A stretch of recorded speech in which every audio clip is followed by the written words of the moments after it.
ചട്ടിയിലേക്ക് വെളിച്ചെണ്ണ ഒഴിച്ച്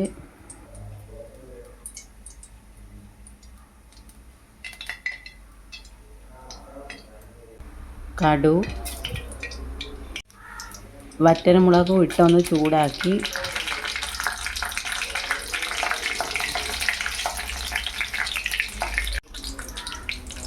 നാലഞ്ച് വെളുത്തുള്ളി കട്ട് ചെയ്തതും ചെറിയ ഒരു കഷ്ണം ഇഞ്ചി ചെറുതായിട്ട് കട്ട് ചെയ്തതും 3 പച്ചമുളകും കട്ട് ചെയ്തതും ചേർത്ത് ഇളക്കി കൊടുക്കാം.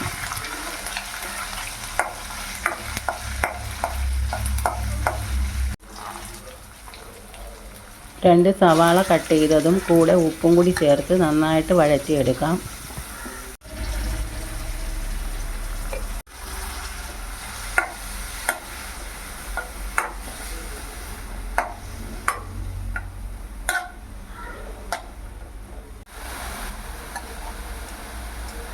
ഒരു തക്കാളി കട്ട് ചെയ്തത് കൂടി ചേർത്ത് വഴറ്റിയെടുക്കാം.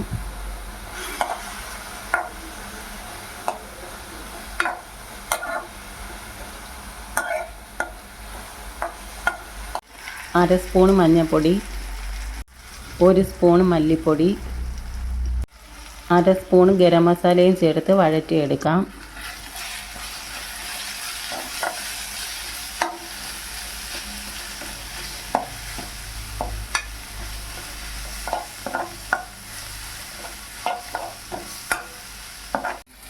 മൂന്ന് ഉരുളക്കിഴങ്ങ് കട്ട് ചെയ്തത് കൂടി ചേർത്ത് ഇളക്കി കൊടുക്കാം.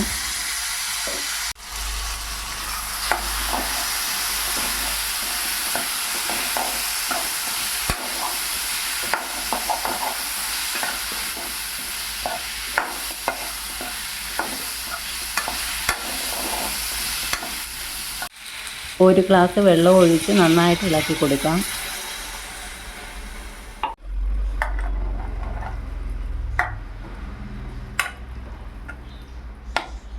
പത്ത് മിനിറ്റ് അടച്ച് നന്നായി വേവിച്ചെടുക്കാം. പുഴുങ്ങിയ മുട്ട തൊലിയൊക്കെ മാറ്റി വൃത്തിയാക്കി എടുക്കാം. ഇപ്പോൾ ഉരുളക്കിഴങ്ങെല്ലാം നന്നായി വെന്ത് വന്നിട്ടുണ്ട്.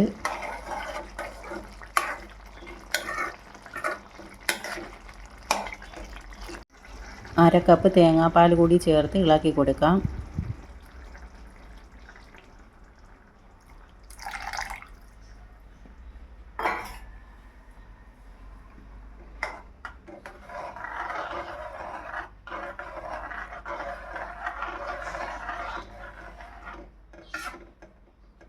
ശേഷം നേരത്തെ തൊലി മാറ്റി വൃത്തിയാക്കിയ പുഴുങ്ങിയ മുട്ട ചേർത്ത് കൊടുക്കാം. അര സ്പൂൺ കുരുമുളക് പൊടിയും കൂടി ചേർത്ത് ഇളക്കി കൊടുക്കാം.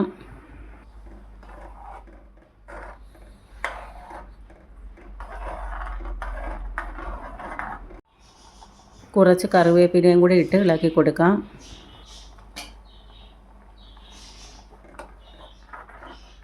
രണ്ട് മിനിറ്റ് അടച്ചു വയ്ക്കാം.